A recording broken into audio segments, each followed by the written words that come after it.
¿Qué tal? ¿Cómo están? Buenos días, tardes, noches. Tengan, dependiendo del horario en el que estén viendo este video. Mi nombre es Abraham Gómez. Como siempre, un gusto y un placer acompañarte en una clase más. En esta ocasión, en una clase correspondiente a nada más y nada menos que el quinto cuatrimestre de la licenciatura en pedagogía, pues dentro del mapa curricular de, escucha nomás, dentro del mapa curricular de la Universidad CETEC. El día de hoy tenemos un tema bastante interesante y decidimos iniciar con música porque el tema lo amerita. Vamos a hablar de nada más y nada menos que un señor llamado Carl Rogers. Este señor, dentro del mundo de la pedagogía, pues nos dio la pauta para entender que sí, lo que ya habíamos visto en otras escuelas, la importancia del niño, por ejemplo, pero esta vez la importancia del adulto, la importancia del cliente. Recordemos que la educación no solamente es un proceso multicultural, sino que también es un negocio. Y aunque no nos guste, esa es la idea que perdura hasta el día de hoy. Vamos a ver a Carl Rogers con la psicoterapia centrada en el cliente, la enseñanza centrada en el estudiante, las pedagogías institucionales y la perspectiva institucional. Orientaciones de la pedagogía institucional, le vamos a hacer un pequeño y breve resumen y con esto iniciamos la clase. Te voy a dejar la música clásica para que le demos un enfoque diferente y te comparto pantalla. Dame unos segundos.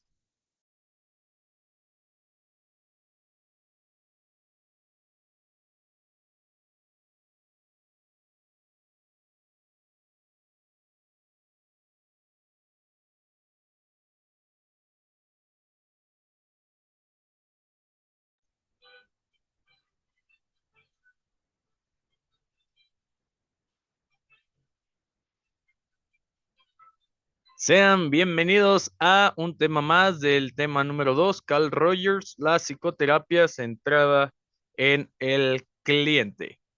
Ok, primero vamos a ver quién es este autor, qué realizó, qué hizo, cuáles son sus principales aportaciones, ¿no? Para poder, pues para entender, hoy nos volvimos locos con esto, para poder entender un poquito más de su perspectiva.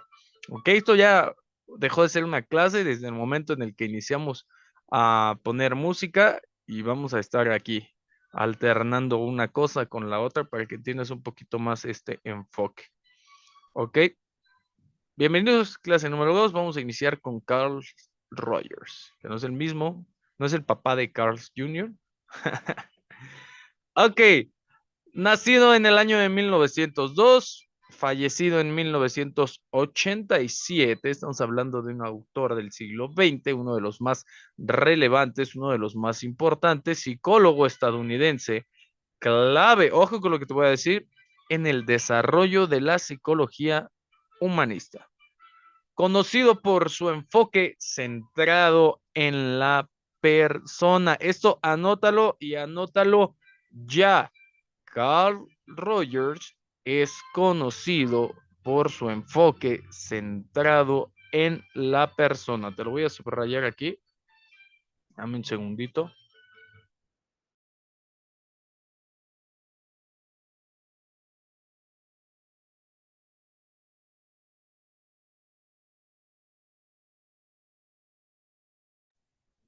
Perfecto. También llamado terapia centrada en el cliente o un tipo de pedagogía no directiva. Pues todo lo anterior, las tres concepciones tienen que ver con la consideración positiva de lo incondicional. Ahorita te explico. Nacido el 8 de enero de 1902 en Oak Park, Illinois, estudió en la Universidad de Wisconsin en Madison. Primero estudió agronomía y después estudió historia. Obtuvo un doctorado en psicología en el Teachers College de Columbia University. ¿Ok? En este sentido, desarrolló la terapia, déjate lo pongo acá también, importantísimo. Terapia, todo esto surgió como terapia. Si tú recuerdas, venimos del conductismo de Watson, de Skinner. Si tú recuerdas las terapias del psicoanálisis y las terapias, pues que no eran tan centradas en el cliente, pues tienen o adquieren otra relevancia totalmente diferente, ¿no? Entonces, este señor se da cuenta que las cosas podían cambiar y desarrolla la terapia centrada en el cliente, más allá de las teorías, enfocada en la experiencia subjetiva del individuo y en la creación de un ambiente terapéutico de nada más y nada menos que lo que nos hace falta en estos años: aceptación y comprensión.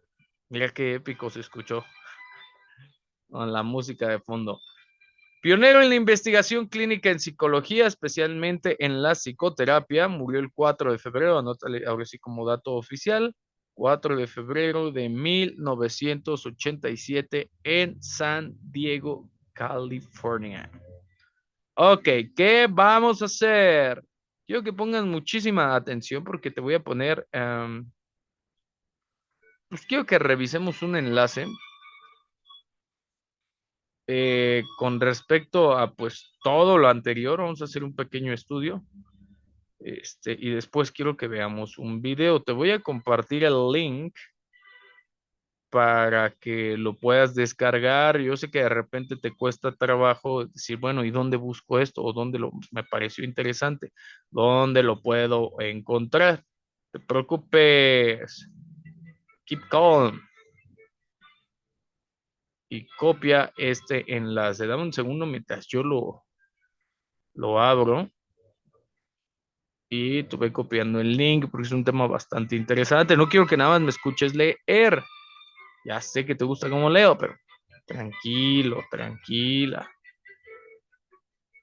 Mientras, sonido de música épica de fondo. Cuesta un poquito porque se nos ocurrió meter un link y un video, pero no pasa absolutamente nada. Vamos a posicionar históricamente o cronológicamente.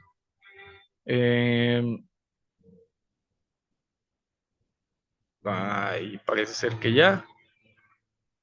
A Carl Rogers después de las pedagogías de la escuela nueva y después de las pedagogías antiautoritarias. Esta también forma parte de una pedagogía antiautoritaria, pero ahorita vas a ver por qué, porque es un aspecto totalmente diferente. Hoy nomás leche con pan.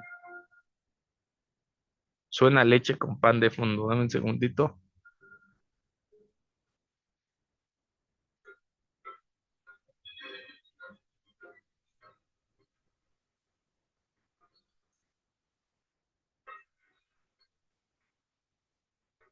Dime si te gusta o cambiamos de música. Espero que nunca hayas vivido esta experiencia y poder ser el primero con el que lo trabajas de esta forma, para que podamos crear acá un vínculo maestro-alumno y de ahora en adelante nos vayamos por acá. ¿Ok? Audifonitos, lectura, videíto, aprendizaje, como dirían por ahí, algo bien. Dame un segundo.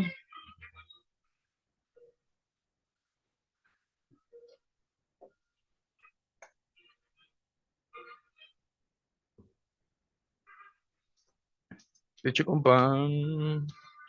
Ok, vamos a hablar sobre... No hagan esto, ¿eh? y ciérrenle, no nos sirve de nada. Vamos a ahorrar un poco de tiempo con nada más y nada menos que Carl Rogers y la terapia centrada en el cliente. Ojo con lo que vamos a revisar porque no es igual para todos. En el presente artículo hacemos una revisión de la vida, que es bastante importante, ya saben, chismecito pedagógico, conocimiento del autor, de Carl Rogers y del desarrollo, perdón, teórico de la terapia centrada en el cliente. Una propuesta terapéutica humanista que relieva el papel de la estima incondicional positiva, la empatía y la congruencia. Se comentan los aspectos relacionados con la formación y las influencias profesionales que recibió Rogers, así como su labor terapéutica en el contexto de la psicología dominante en Estados Unidos durante aquellos años. ¿Cómo podemos encontrar este artículo? Buscando Carl Rogers, humanismo, terapia centrada en el cliente, historia de la psicología. ¿De quién es este artículo? De Walter L. Arias Gallegos, no sé por qué lo pronunciamos en inglés. Ok, psicólogo de la Universidad Católica de San Pablo en Arequipa, Perú. ¿Dónde lo podemos encontrar a este grandísimo autor? En su correo walterlisandro@hotmail.com. Ok, ojo con lo que vamos a leer porque a mí me pareció un artículo bastante interesante. Carl Rogers y la terapia centrada en el cliente resume muchísimos de los aspectos que tenemos que estudiar para la clase del día de hoy. Si hablamos de este autor, es una de las figuras que se yergue. Anótale ahí porque después no quiero problemas. ¿Qué es yergue? Ya sé que tú te va a costar trabajo, no lo vas a hacer, pero más o menos, ¿recuerdas la palabra erige que hemos visto en algunas clases? Que se yergue, que se levanta, que se asume este, de una manera corpórea. Es una de las figuras que se yergue, que se levanta, que se erige como uno de los principales promotores del enfoque humanista en la psicología.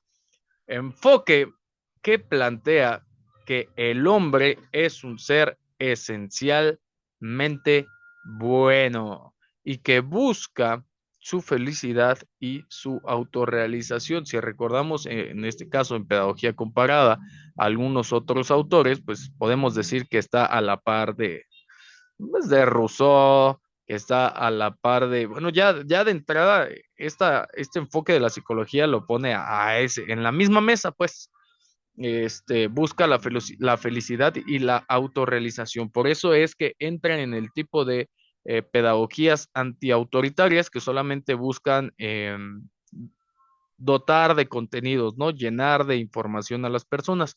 El humanismo, desde esta perspectiva, responde al nacimiento o a la percepción en donde una forma de nacimiento semejante al de Descartes o al de Sócrates, pero que queda mejor definido con la frase del autor que ya platicábamos, Jean-Jacques Rousseau. El hombre nace bueno y la sociedad lo corrompe. Podemos decir, por tanto, que el humanismo es una concepción que se opone al determinismo del psicoanálisis, en donde encontremos información en el inconsciente. ¿Ok? Con deseos reprimidos, con etapas psicosexuales. Entonces, al objetivismo conductual también se opone y al racionalismo de los trabajos cognitivos. Desarrolla una visión más positiva del hombre, según el autor. El humanismo como corriente puede rastrearse en fechas y tiempos, en tiempos determinados. Permíteme un segundo. Pero dentro de un contexto histórico, sería mejor considerar que el humanismo como tal ha actuado a manera de oleadas cíclicas que nos han dejado pequeñas dosis de sus ideas y pensamientos en diferentes épocas históricas. Por ejemplo, En la antigua Grecia, filósofos como Protágoras y Sócrates pusieron énfasis en la realidad interior del hombre como una esencia subjetiva y con ello dejaron a la luz el lado humanista de su filosofía. Durante el Renacimiento, el humanismo sustituye el pensamiento teocéntrico, la idea de que Dios es el centro del universo, apoyada de la escolástica por una visión más antropocéntrica, es decir, la creencia que el hombre es el centro del universo. El movimiento liberal que iniciaron filósofos de la talla de Rousseau, Montesquieu y Voltaire, entre otros, también puso su cuota de humanismo al exaltar los valores de la libertad, la igualdad y la fraternidad durante el movimiento conocido como la Ilustración. Pero, ¿cómo llega este humanismo a la psicología? Las raíces del humanismo psicológico se encuentran en la fenomenología y junto con las nociones existencialistas que cobran fuerza con los trabajos de nada más y nada menos que Soren Kierkegaard, Martin Heidegger, Jean-Paul Sartre y Albert Camus. Se alzan en un movimiento que pretende estudiar la conciencia humana como esencia. Filósofos como Edmund Husserl y Maurice Merleau-Ponty estaban convencidos que la psicología debe ocuparse de estudiar la relación íntima y fundamental entre el sujeto pensante y el objeto pensado. Es decir, que la psicología debe llegar a la esencia misma de las cosas. Por ello es que el término fenomenología significa ciencia del fenómeno. Los representantes de esta corriente fenomenológica criticaron durante los métodos experimentalistas, de Wilhelm Wundt, porque defienden la idea que el hombre es una totalidad y como tal no está sujeto al escudriñamiento del científico, sino al de su propia reflexión. Si queremos fundar una psicología, debemos ir más allá de lo psíquico, más allá de la situación del hombre en el mundo del psiquismo. Nos hallamos, pues, en una situación inversa a la de los psicólogos, puesto que partimos de la totalidad sintética que es el hombre y establecemos la esencia del hombre antes de iniciar la psicología. Mira nada más lo sublime de este párrafo.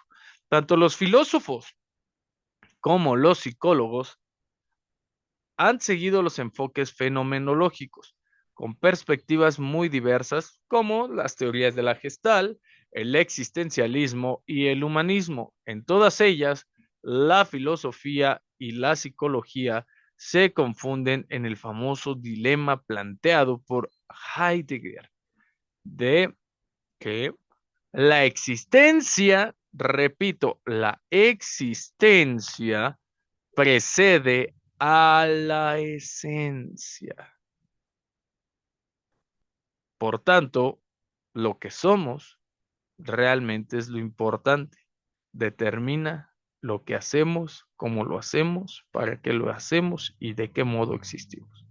De este modo, tanto los filósofos como los psicólogos encuentran en el existencialismo y el humanismo puntos comunes que desembocan en la consideración de que la preocupación básica de la psicología debe ser la existencia humana y que ésta se desenvuelve en el presente, no en el pasado, y mucho menos en el futuro.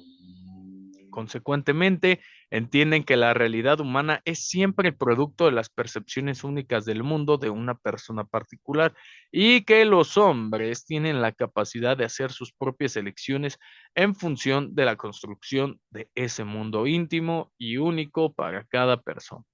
Ahora bien, como tema central, el humanismo formaliza su llegada a la psicología en el año de 1930, cuando Gordon Allport sienta las bases del humanismo psicológico al utilizar por primera vez el término psicología humanista. No es una fusión, es el entendimiento de un movimiento a través de una corriente científica. ¿Ok? En este sentido, llegando a conocerse como la tercera fuerza en Estados Unidos, psicólogos como Carl Rogers, Abraham Maslow, han hecho posible que los planteamientos de la psicología humanista sean aplicados en distintos campos como la educación, los ambientes laborales y, por supuesto, en la psicología clínica y la psicoterapia. En el presente artículo vamos a analizar la vida y obra de Carl Rogers.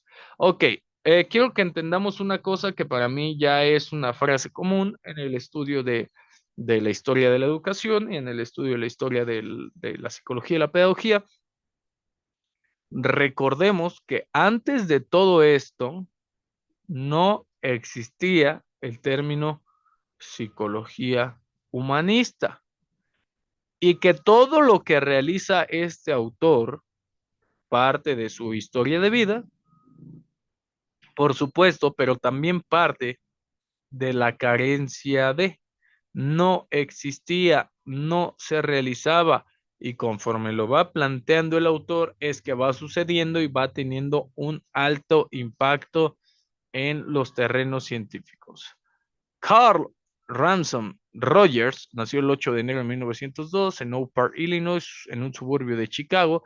Era Carl Rogers el de en medio, era el cuarto de 6 hermanos de una familia de clase media y muy religiosa con ideales protestantes y conservadores, como la mayoría de las familias normales o comunes de esa época.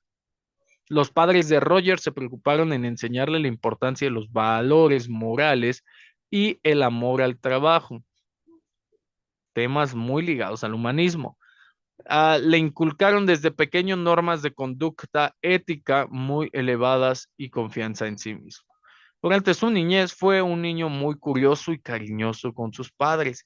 Ingresó al colegio de frente a segundo grado porque en casa le instruyeron algunas materias, cuando eso se podía hacer, cuando eras tan bueno que te pasaban de grado. La precocidad de Roger se manifestó, por ejemplo, en el hecho de que aprendió a leer antes del tiempo en que la mayoría de niños hacen en su kindergarten o kindergarten, como lo conozcas, el famoso kindergarten elaborado por ese autor alemán que espero que tú ya conozcas. Por tal motivo, fue un ávido lector, hábito que se desarrolló desde muy pequeño. Fue un niño muy independiente y aunque solo pocas veces salía de su casa, esto no le perturbaba en absoluto. Incluso cuando creció más y fue ya un puberto, no social, mira nomás aquí, la aleluya. No socializó como lo hacen los demás jóvenes. Rogers cuenta que solo salió 2 veces con una chica mientras seguía sus estudios en la secundaria. Tampoco asistió a bailes ni consumía bebidas alcohólicas, porque pues así somos los científicos, ¿qué se le va a hacer? A los 12 años, Carl Rogers se mudó con toda su familia a una granja ubicada a 30 millas al oeste de Chicago. Al parecer, porque sus padres querían evitar al máximo las tentaciones que la vida suburbana le tenía preparadas. Así es, a su joven adolescente. Fue así como se formó de manera disciplinada y solitaria, pero no introvertida. Mientras vivió en la granja, desarrolló diversos intereses, se dedicó a la caza de polillas nocturnas y coleccionaba todas ellas en un muestrario.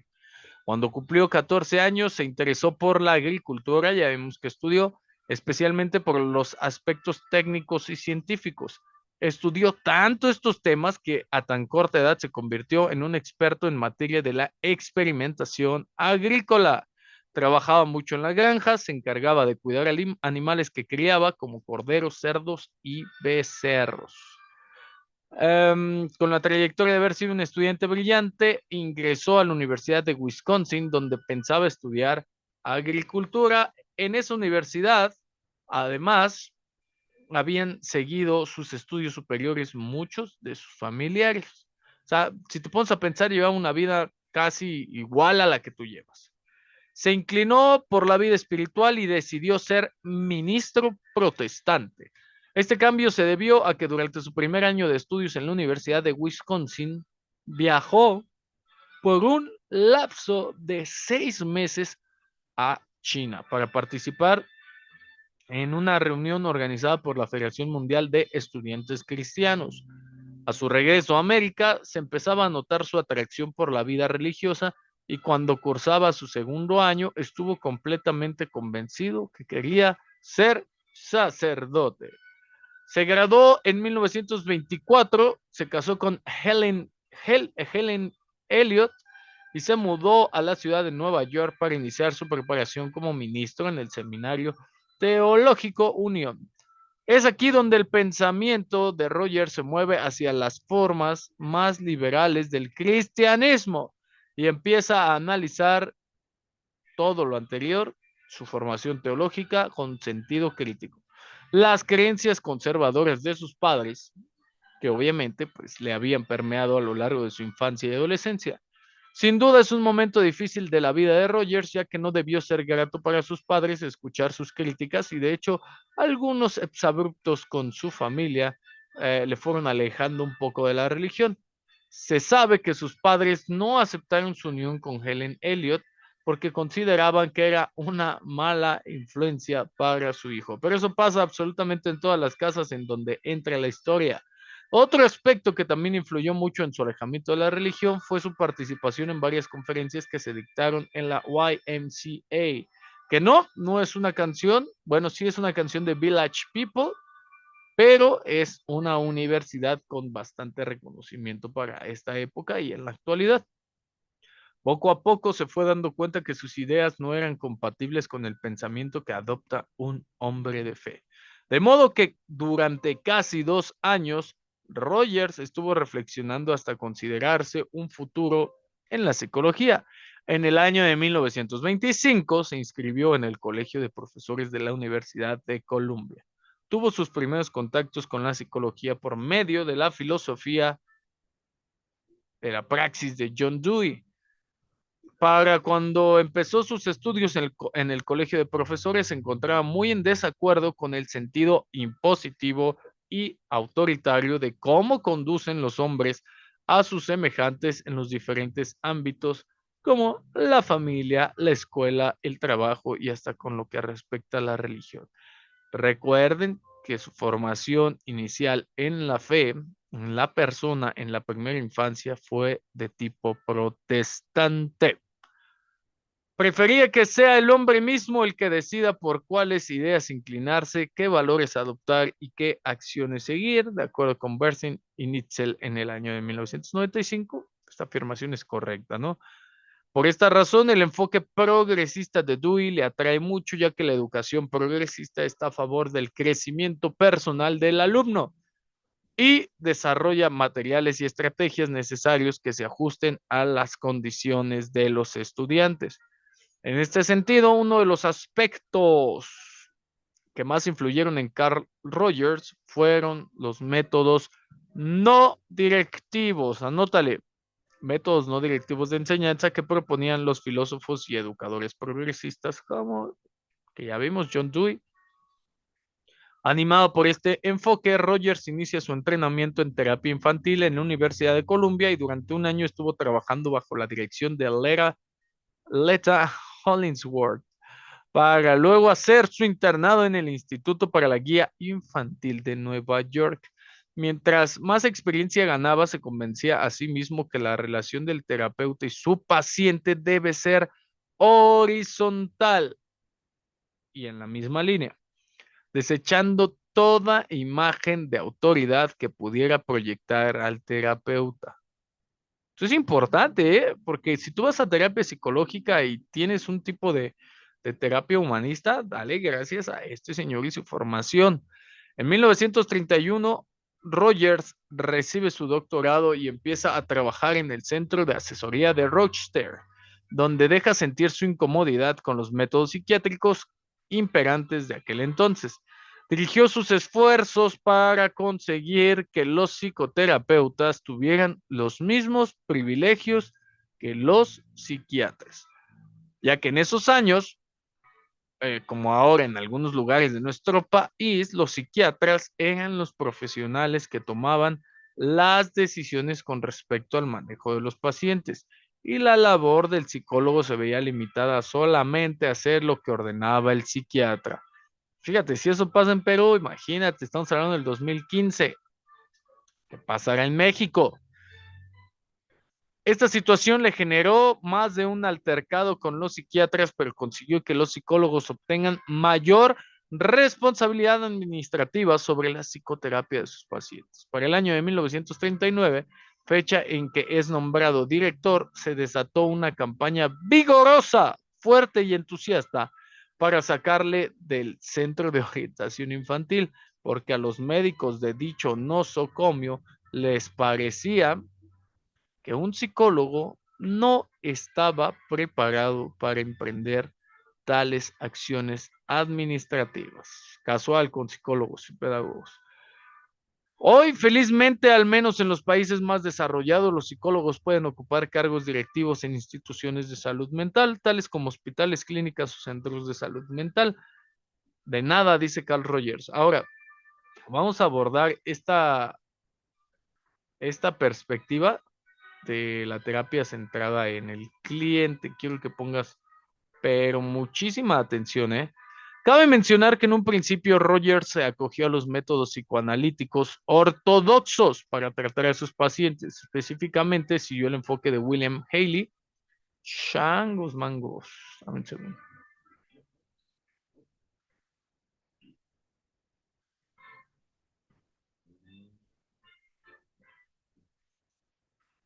Ok, de William Haley, un psicoanalista que fundó una de las primeras clínicas infantiles en los Estados Unidos. Dado que estos métodos resultaron infructuosos para tratar a sus pacientes, abandonó y probó otros. Durante la década del 30, de 1930, mientras Rogers estuvo a cargo del Centro de Asesoría de Rochester, se adentró en los conceptos de Otto Rank y de Jesse Taft. Rank, que había sido preparado bajo una orientación psicoanalítica, desarrolló sus propias técnicas y métodos psicoterapéuticos que tendían a hacerle ganar mayor independencia a sus pacientes. Taft era una trabajadora social de Filadelfia que había implementado una terapia de relajación que prescindía de cualquier intento de controlar la conducta de los pacientes. Fueron estas dos tendencias las que formaron el enfoque de Rogers, mejor conocido como el enfoque rogeriano de esos años, y que tiempo después serían la base para consolidar la terapia centrada en el cliente. Por esta época, Rogers se tornó muy reflexivo con respecto a su propio trabajo y empezó a grabar las entrevistas con sus pacientes. A ti se te hace moderno, ¿eh? Sí, es algo moderno, pero si te pones a pensar, ya tiene casi 100 años. Ok, se sorprendió muchísimo de cuán fría y monótona podía ser una conversación con sus pacientes y segundo, que con el simple hecho de haber grabado sus entrevistas, instauró una nueva forma de manejo clínico. Se basaba en grabar las conversaciones terapeuta-paciente no solo con el fin de dejar registro de todo lo que se decía, sino que además el paciente podía obtener una copia y escuchar repetidas veces las sesiones con el terapeuta, hecho que revestía de un valor psicoterapéutico muy importante, ya que era como tener al terapeuta en casa, como tú cuando te ves a mi canal de YouTube, pues ves las casas. De entre todas estas fuentes, Carl Rogers obtuvo suficiente material para escribir su primer libro. Anótale ahí, El tratamiento clínico de los niños problema. Publicado en 1939, en él se dedica a describir los métodos de terapia infantil que tenían mayor relevancia para la época. Dos cuestiones ameritan un pequeño comentario. Primero, que Rogers aboga por estudios experimentales sobre temas relacionados con el tratamiento de los pacientes, en donde de hecho ha sido uno de los pocos terapeutas que ha puesto atención a estos temas desde una perspectiva experimental.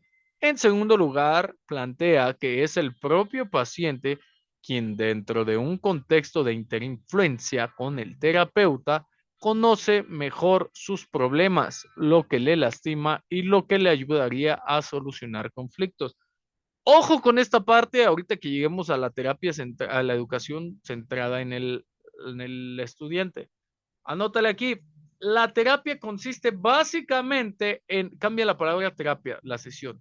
La terapia consiste básicamente en experimentar la inadecuación de viejas maneras de percibir de manera más exacta y adecuada y en reconocer las relaciones significativas existentes entre las percepciones.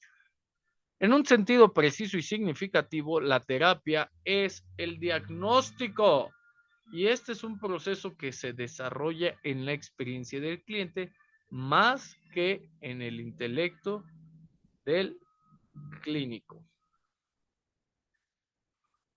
En 1940, Rogers aceptó trabajar como profesor de psicología en la Universidad Estatal de Ohio. Ya como catedrático se dedicó a desarrollar formal y rápidamente un método sistemático de tratamiento. Para realizar sus estudios se valió del apoyo de sus estudiantes universitarios que le sirvieron como sujetos de estudio. En diciembre de ese mismo año, Rogers se dispuso a dar una conferencia en el Psyche de la Universidad de Minnesota.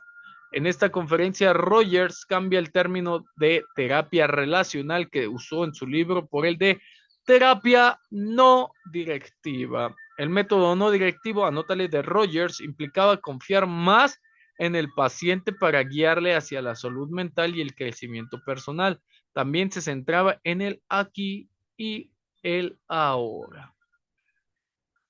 Más que en la vida pasada del paciente y enfatizaba la relación terapeuta-paciente como el principal canal que permite maximizar los recursos del proceso psicoterapéutico. Quítale la palabra terapeuta-paciente, maestro y alumno. Anótale, esto es bastante importante, ¿eh? El cliente individual. ¿Qué vamos a entender por el cliente individual? Sígueme acá con la lectura. Es una causa en movimiento que contiene fuerzas constructivas interiores que constituyen, valga la redundancia, una voluntad hacia la salud.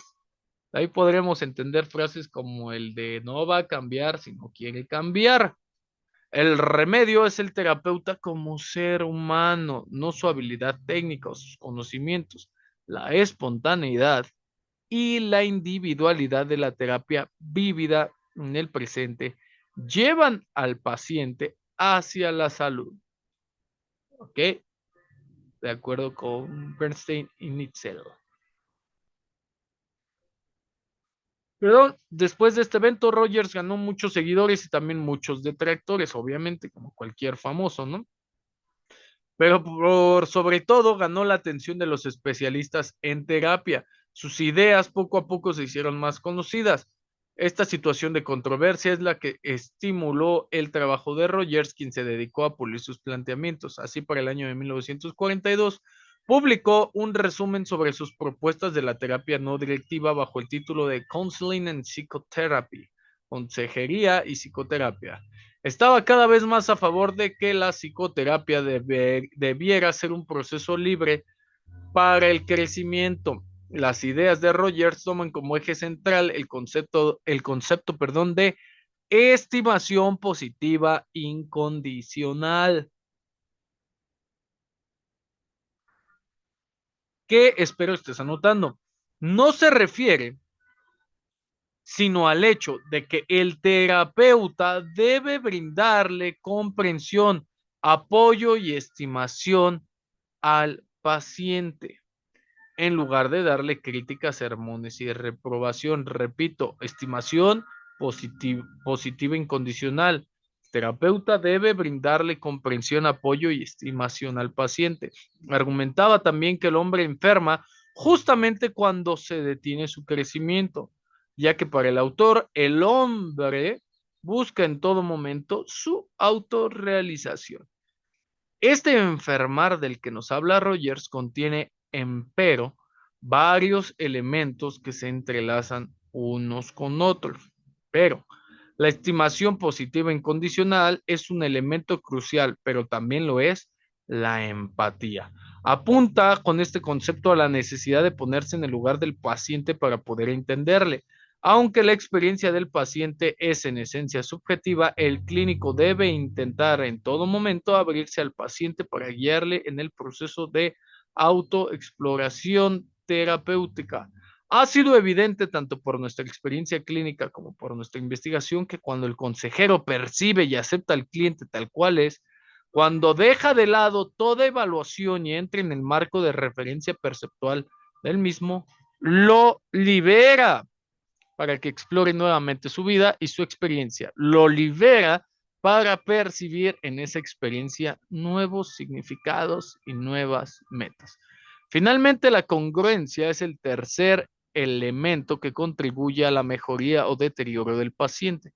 Con este nuevo concepto, el de congruencia, sugiere que en el ser humano debe existir la congruencia entre su yo real y su yo ideal, ya que mientras más alejados estén entre sí, esto me encanta, el yo real del yo ideal, la persona estará mucho más propensa a vivenciar desequilibrios psicológicos y por ende enfermar psíquicamente. El trabajo del terapeuta será entonces propiciar la congruencia a partir de experiencias que acontecen en un clima de confianza y de mutua comprensión, para que de esta manera el paciente estructure una nueva visión de sí mismo que lo conduzca a la congruencia y a la salud. Imagina que tienes un alumno, quiere ser doctor, but no le gusta leer, no le gusta estudiar, no le gusta o se contrapone a todo proceso de aprendizaje.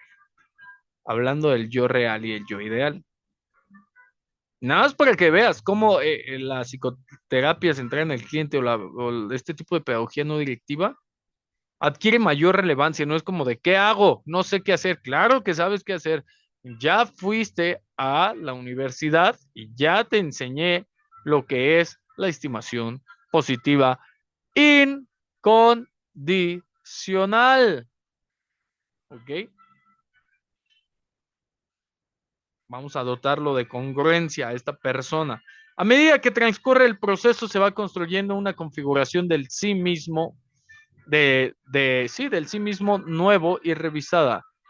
Contiene percepciones anteriormente rechazadas. Implica,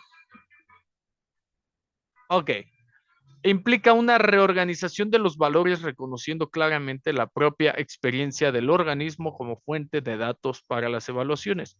Lentamente comienza a emerger un nuevo sí mismo que al cliente le parece mucho más verdadero, hablando de que en términos de los párrafos anteriores fue construido por sí mismo. Se basa en mucho mayor grado en la totalidad de su experiencia percibida sin distorsiones. Debemos aclarar que para Rogers, un paciente no enferma psíquicamente como lo consideran los psicoanalistas o los psicólogos conductistas. Enfermar, anota, psicológicamente hablando, era para Rogers una especie de estado de autodesconocimiento que conduce a la desadaptación. Quizá un poco como lo han referido los psicólogos existenciales. Enfermar sería algo así como sentirse ajeno a la realidad, no participar del mundo o sentir que no se pertenece a él. El proceso terapéutico debe rescatar al paciente de esta situación por medio de la estimación incondicional, la empatía y la búsqueda de la congruencia. Hoy nomás esta aseveración, ¿no? Un segundo, déjame anotar acá porque también hacemos estudios de este tipo.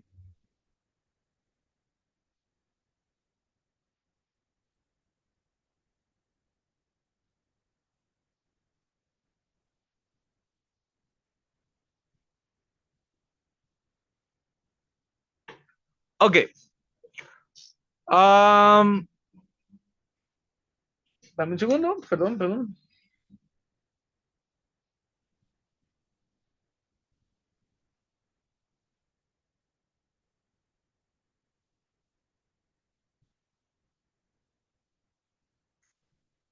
Ahora bien, en la teoría de Rogers, al hablarnos del crecimiento personal,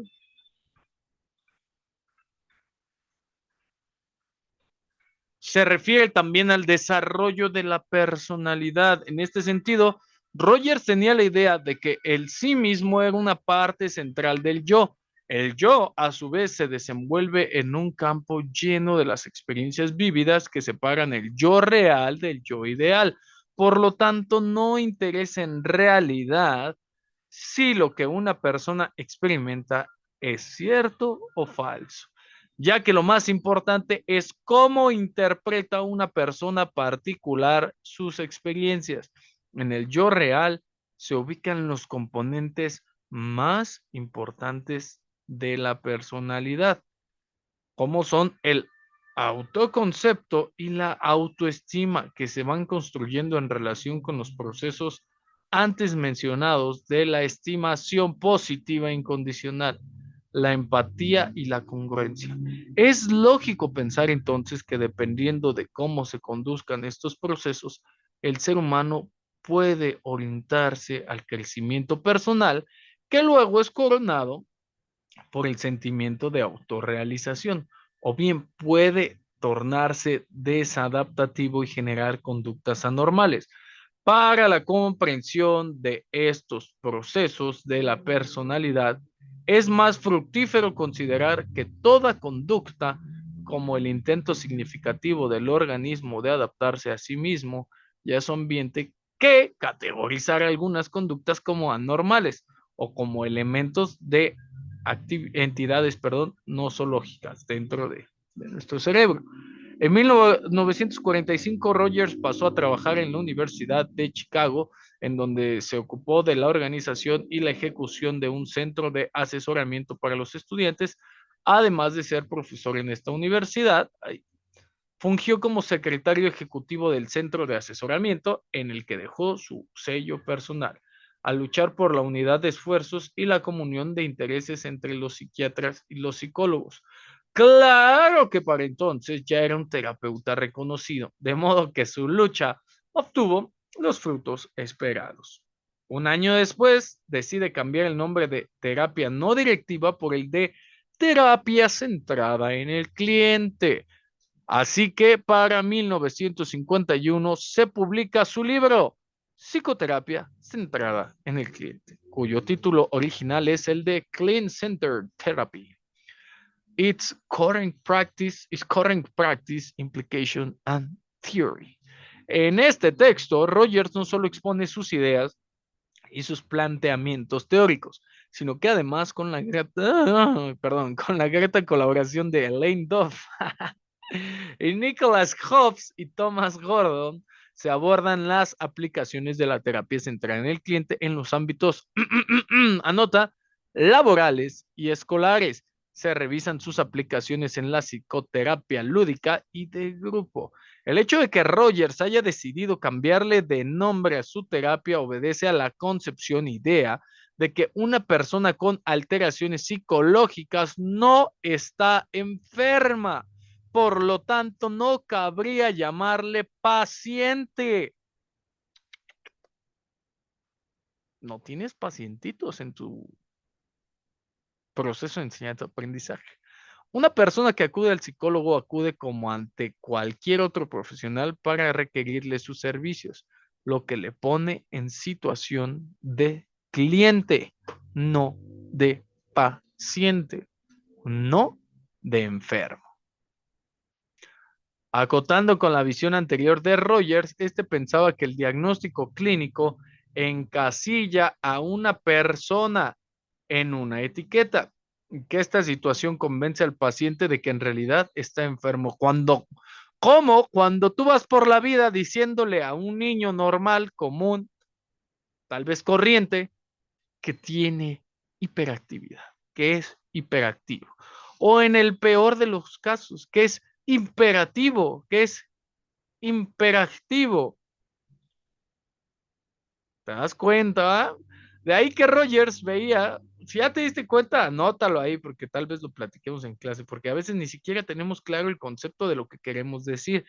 De ahí Rogers veía los diagnósticos clínicos como innecesarios e imprudentes. Prefería en cambio comenzar la terapia sin haber dado a un diagnóstico, hecho que incluso hoy está sujeto a críticas. Estas propuestas han generado un gran debate sobre la necesidad de arribar a diagnósticos clínicos más confiables y lo menos estigmatizadores posibles. Se dedicó a profundizar en asuntos como estos durante muchos años. Para el año de 1957 aceptó un nombramiento como profesor de psicología y psiquiatría en la Universidad de Wisconsin y en 1958 recibió un premio de la APA, la Asociación Americana de Psiquiatría, por sus contribuciones a la psicología.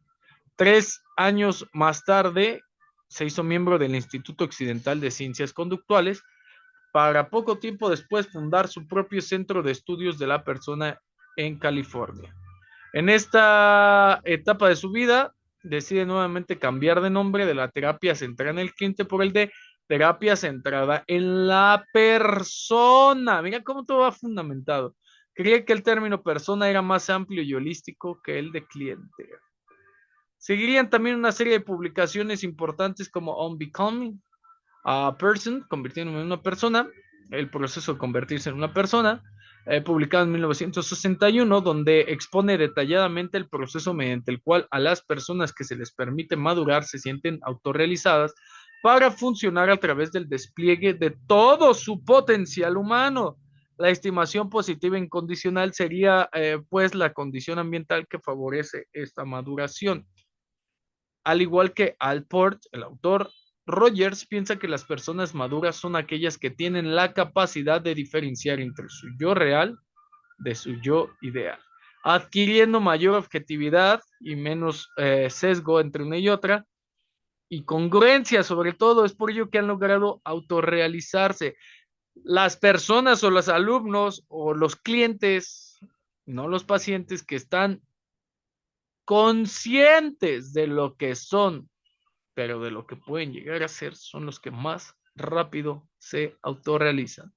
Las implicancias de la estimación positiva tienen muchas ventajas con respecto a la psicoterapia y la crianza de los niños, así como la educación. En 1969 publica su libro Freedom to Learn, Libertad para Aprender.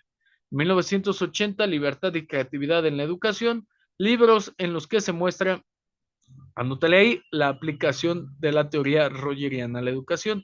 Si tú no sabes cómo aplicar, bueno, ve y compra Freedom to Learn, y libertad y creatividad en la educación. Ok, siguiendo un enfoque liberal y democrático, del mismo modo que en la psicoterapia, Rogers proponía que la educación debe desterrar las nociones tradicionales del profesor como autoridad. Recuerda su formación, que tiene que desarrollar métodos empáticos y auténticos que promuevan el aprendizaje, potenciando los recursos que conduzcan al crecimiento personal de los niños. Vamos a parar aquí,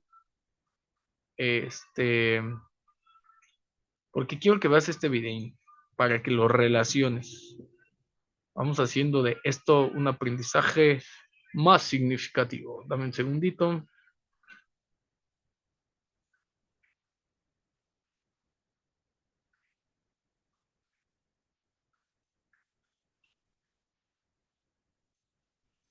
Un segundín, un segundín.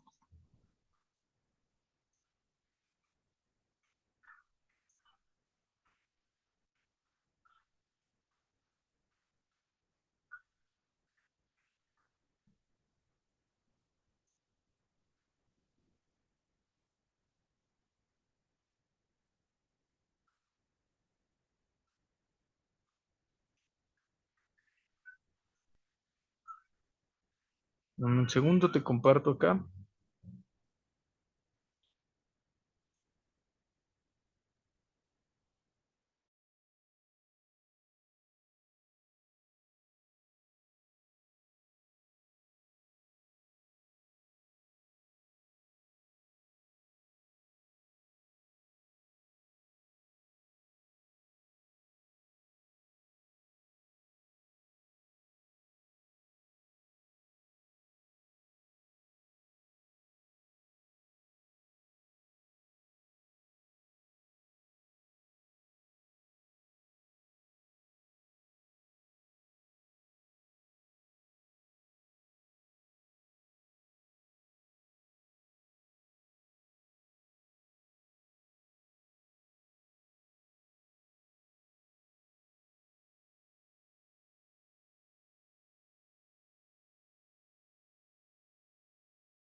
Ojo a lo que vamos a revisar porque algunas cosas ya las vimos, pero solo quiero que enlaces lo que ya vimos con la historia que podemos aprender en este video para pasar a otro tipo de temas. Que junto a Abraham Maslow fundó el enfoque humanista. Carl Rogers fue un psicólogo estadounidense que junto a Abraham Maslow fundó el enfoque humanista en la psicología. Ejerció la terapia durante toda su carrera profesional y lo que fue para él una forma diferente de ofrecer terapias a las personas se convertiría en una forma de aplicar la psicoterapia. A partir de sus experiencias clínicas, promovió la teoría de la personalidad. Fue autor y promotor del desarrollo de la terapia no directiva, también conocida como terapia centrada en el cliente, y más tarde llamada terapia centrada en la persona. Por la naturaleza de la teoría de la personalidad de Rogers, esta se puede considerar una teoría psicosocial, pues es dentro de los grupos humanos donde se origina la mayoría de los problemas y conflictos, y ahí es donde habría que resolverlos. Pero la mayoría de los encuentros están orientados hacia el entrenamiento, el logro de metas y la adquisición de técnicas que sean efectivas para alcanzar determinados intereses y un control social, dejando de lado el crecimiento personal y por consiguiente la autonomía de los individuos o de una comunidad. Las teorías de Rogers no solo comprenden las interacciones entre el terapeuta y el cliente, sino que también se aplican a todas las interrelaciones humanas, haciendo uso de forma prioritaria de la empatía para lograr el proceso de comunicación entre el cliente y el terapeuta, o por extensión entre un ser humano y otro. Con la teoría de la personalidad contribuyó enormemente a la comprensión del sí mismo, enfatizando la autodeterminación que tiene cada individuo para convertirse en la mejor persona que puede llegar a ser. El método se basa en las tendencias que el individuo tiene hacia el crecimiento, hacia la salud y a la adaptación. Esta terapia fue muy revolucionaria, ya que contradecía las premisas básicas de una relación terapéutica, en la que el terapeuta poseía todo el conocimiento y el paciente carecía totalmente de él. Pues la terapia de Rogers señalaba que la directiva de la relación terapéutica se le debía comisionar al cliente, y esta era solo un medio para permitirle recuperar el curso normal de su desarrollo, que dependía más de las emociones que del intelecto, así como de las situaciones próximas que del pasado. En cuanto a la técnica, Rogers siempre se opuso a este término cuando de relaciones psicoterapéuticas se trataba, pues este contradice el valor y el sentido humanístico de sus elaboraciones. Prefería hacer uso del término cliente, pues consideraba que éste posee la capacidad de entender su propia situación y de ayudarse a sí.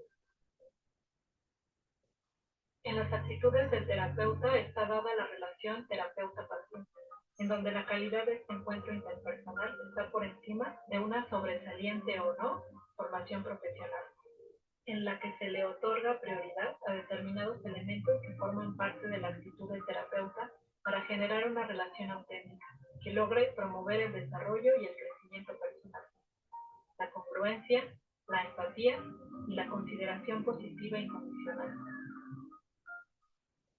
El terapeuta confía y permanece abierto a su propia experiencia, viviendo de forma abierta y consciente los sentimientos y actitudes del mundo, propiciando la congruencia en el cliente.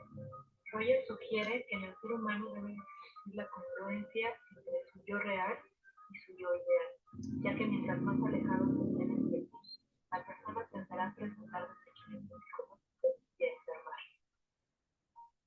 Capta y significa con precisión las experiencias que vive el cliente y lo hace a partir del marco de referencia del cliente.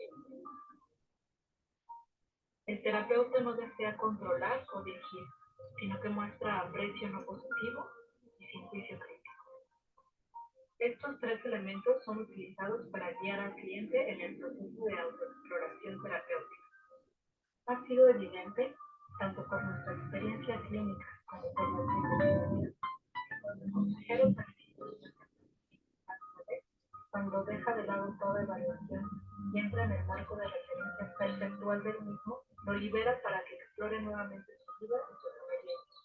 Lo libera para percibir en esa experiencia nuevos significados y nuevas metas.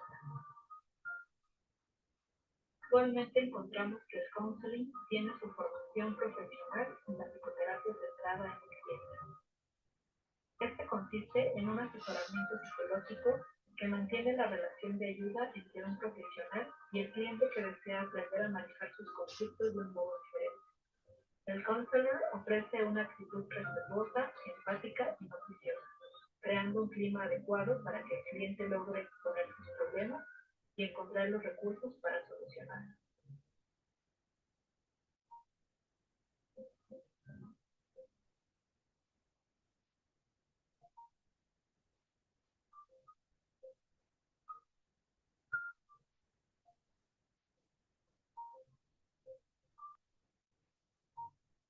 Quieres empezar una carrera en tecnología, pero no puedes porque trabajas tiempo completo. No, gracias, Puedes no estudiar queremos, a somos tiempo pedagogos. parcial, Dame un segundo, adaptando las lecciones. Un segundito. Ok, ya vimos algo similar. Ahora quiero que tomes tu libreta y empieces a, pues sí, a anotar. Dame un segundito. Vas a anotar la enseñanza como título, la enseñanza centrada en el estudiante. Esto ya va a ser más fácil. Te voy a compartir. Abajo te dejo el link del PDF que vas a descargar si lo quieres leer completo, pero te voy a compartir el resumen de lo que necesitas trabajar. Ahora, fíjate cómo vemos aquí en la imagen a alguien feliz y esto no es nada más y nada menos. Esto es nada más y nada menos que gracias a Carl Rogers. La educación centrada en la persona. ¿Cómo podemos hablar de una educación centrada en la persona? No es como en las otras pedagogías eh, que podemos encontrar como de, como por ejemplo, Summerhill, ¿no? No es como Summerhill que deja a los que aprendan lo que ellos quieran, cuando ellos quieran y en el momento que quieran. Ahí no estamos estimulando el hiperfoco. Ok, pero si hablamos de una enseñanza centrada en el estudiante, podemos hablar de una enseñanza centrada en una persona que quiere aprender, corriente que aparece bajo el enfoque centrado en la persona de Carl Rogers. Rogers percibió que si bien a lo largo de los años se habían logrado mejoras en los métodos e instrumentos educativos, seguía existiendo cierta distancia afectiva. ¿Qué? Cierta distancia afectiva y personal entre las personas que educan y las personas que son educadas, que se daba poca importancia al aprendizaje activo, a la autonomía, a la cooperación, al potencial afectivo, a la comunicación interpersonal, a la creatividad, a las actitudes respetuosas del otro. Señalaba a fines de los años 70, no tiene mucho, te digo, o sea, no mucho en que se aplica, ¿no? Si ya tiene 50 años. Creo que nos enfrentamos a una situación enteramente nueva en la educación, en la cual el propósito de esta, si hemos de sobrevivir, debe ser la facilitación de cambio y de aprendizaje. Solo son educadas las personas que han aprendido cómo aprender, que han aprendido a adaptarse y cambiar, que advirtieron que ningún conocimiento es firme, que solo el proceso de buscar el conocimiento da una base para la seguridad. El único propósito válido para la educación en el mundo moderno es el cambio y la confianza básica en el proceso y no en el conocimiento estático. La realidad educativa predominante es la llamada educación tradicional. ¿Cómo debería de ser el maestro o la educación desde esta perspectiva, centrada en la persona? La autoridad máxima dentro de la clase sí es el maestro. Impone la verdad a sus alumnos desde el punto de vista tradicional.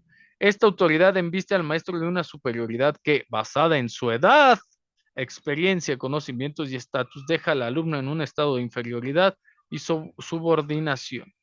¿Ok? Esto pues ya para hace 50 años no era tan viable. Imagínate ahora. ¿Cómo debería de ser la escuela de acuerdo al autor? Dame un segundín. Ok. Centrada en la persona.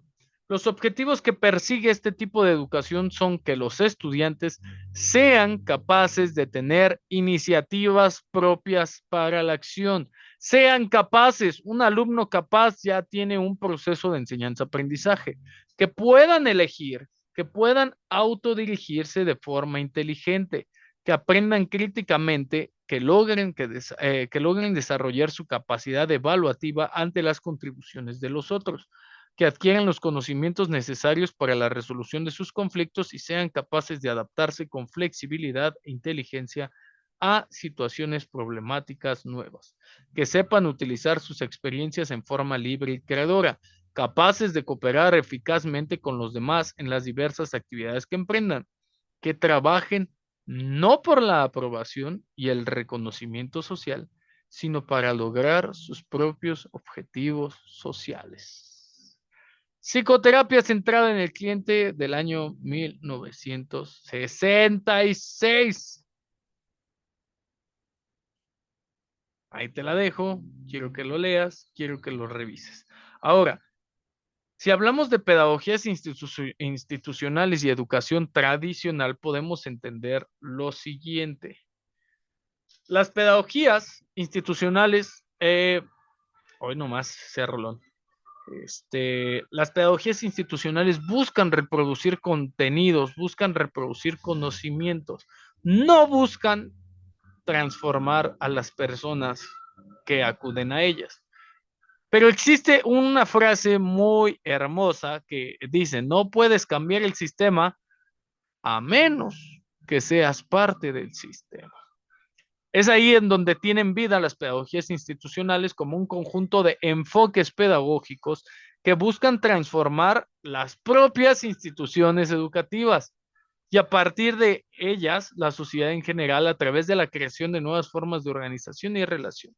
Se centran en la idea de que la institución educativa no es un lugar de transmisión de conocimiento, sino también un espacio donde se producen relaciones sociales y donde se manifiesta el poder. ¿Cuáles son las características de las pedagogías institucionales? Anótale. Análisis crítico de la institución educativa, ¿ok?